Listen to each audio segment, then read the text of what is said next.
اللهم صل على سيدنا محمد وعلى آل سيدنا محمد. Assalamualaikum warahmatullahi wabarakatuh. Bismillahirrahmanirrahim. Alhamdulillahi rabbil alamin. Wassalatu wassalamu ala ashrafil anbiya'i wal mursalin. Sayyidina Muhammad wa ala alihi wa sahbihi ajma'in. Rabbi shrah li sadri wa yassir li amri wahlul 'uqdatam min lisani yafqahu qawli. Auda penonton, muslimin dan muslimat yang dihormati. Dalam rancangan Irsyad Hukum kali ini, saya akan membawakan satu tajuk perbincangan iaitu membaca Al-Quran dengan melihat mushaf atau melalui hafazan, mana lebih afdal? Auda penonton, membaca Al-Quran merupakan satu ibadah yang mendatangkan banyak kelebihan serta pahala yang besar.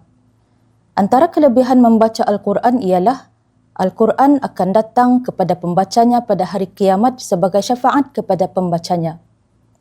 Setiap huruf Al-Quran yang dibaca itu pula diberikan ganjaran satu kebaikan. Satu kebaikan pula digandakan menjadi 10 kebaikan. Sebahagian orang cenderung membaca Al-Quran dengan melihat Al-Quran. Ada pula yang cenderung membaca Al-Quran secara hafazan sahaja. Membaca Al-Quran dengan apa cara sekalipun, sama ada dengan melihat mushaf Al-Quran ataupun dengan cara hafazan, kesemuanya adalah diharuskan dan akan mendatangkan pahala membaca Al-Quran kepada pembacanya. Namun satu perkara mengenai amalan membaca Al-Quran ini yang mungkin belum diketahui oleh sebilangan orang ialah melihat mushaf Al-Quran ketika membacanya adalah satu ibadah yang dituntut dan mendatangkan pahala. Membaca Al-Quran dengan melihat mushaf Al-Quran adalah afdal daripada membacanya tanpa melihatnya. Imam An-Nawawi rahimahullah dalam kitabnya At-Tibyan fi Adabi Hamalatil Quran berkata, Qira'atul Qur'ani minal mushafi afdalu minal qira'ati an zahril qalbi, lianna an-nazara fil mushafi ibadatun matlubah, fatajtami'ul qira'atu wan nazara. Hakadha qalahu al-Qadi Husain min ashabina wa Abu Hamidin al-Ghazali wa jama'atun minas salaf. Artinya, membaca Al-Quran dari mushaf adalah afdal berbanding membaca Al-Quran dari hafazan.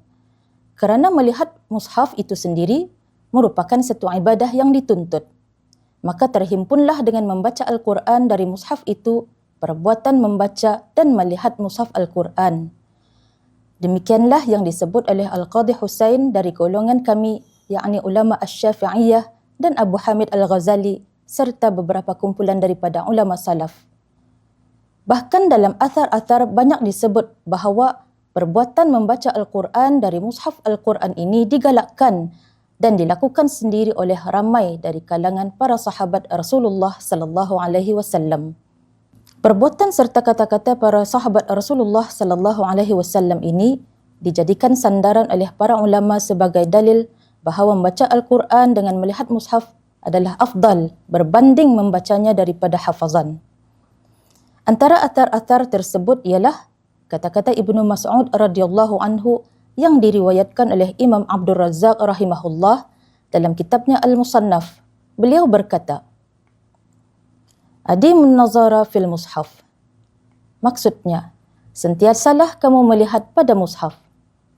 Imam Abu Ubaid rahimahullah meriwayatkan dalam kitabnya Fadailul Quran bahawa apabila sanak saudara Ibnu Mas'ud radhiyallahu anhu berhimpun bersamanya, mereka akan membuka mushaf Al-Quran dan membacanya, dan Ibnu Mas'ud radhiyallahu anhu pula akan menafsirkan ayat-ayat bacaan mereka itu untuk mereka.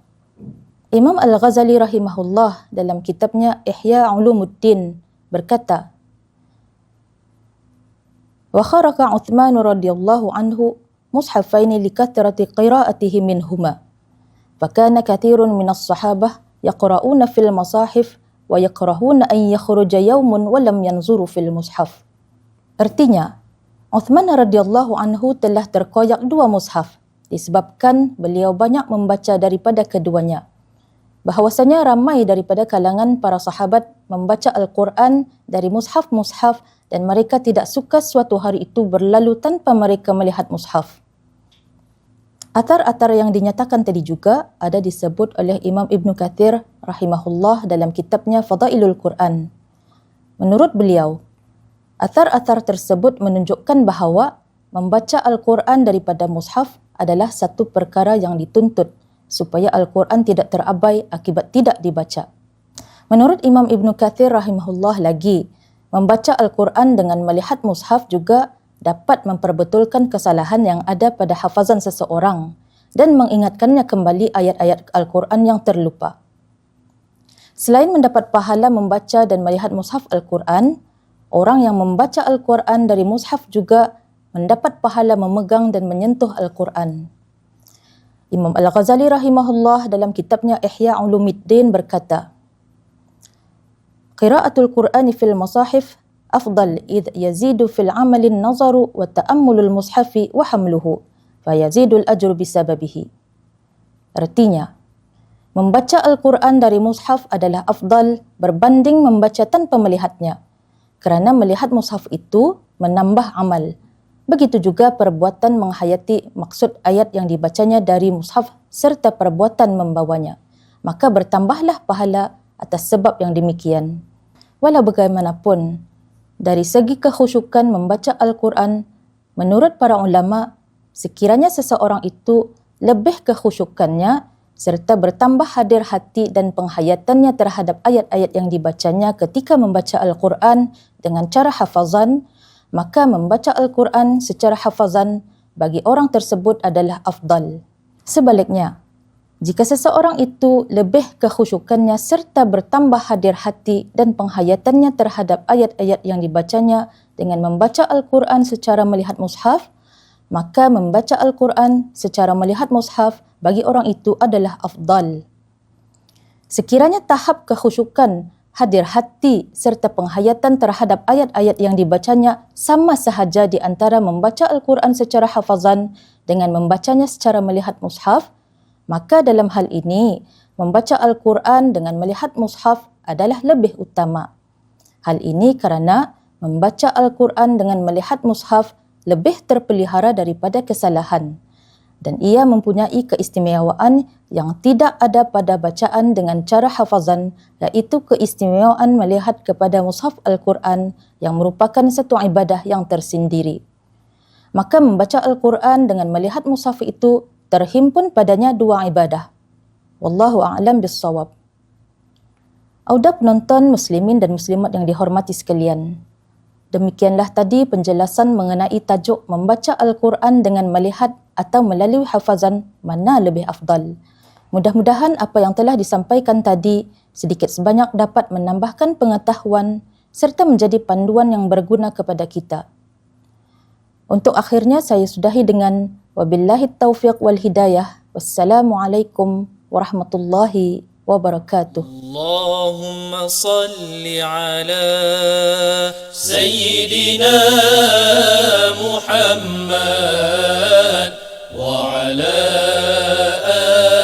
ali Sayyidina Muhammad kama sallaita ala Sayyidina Ibrahim وعلى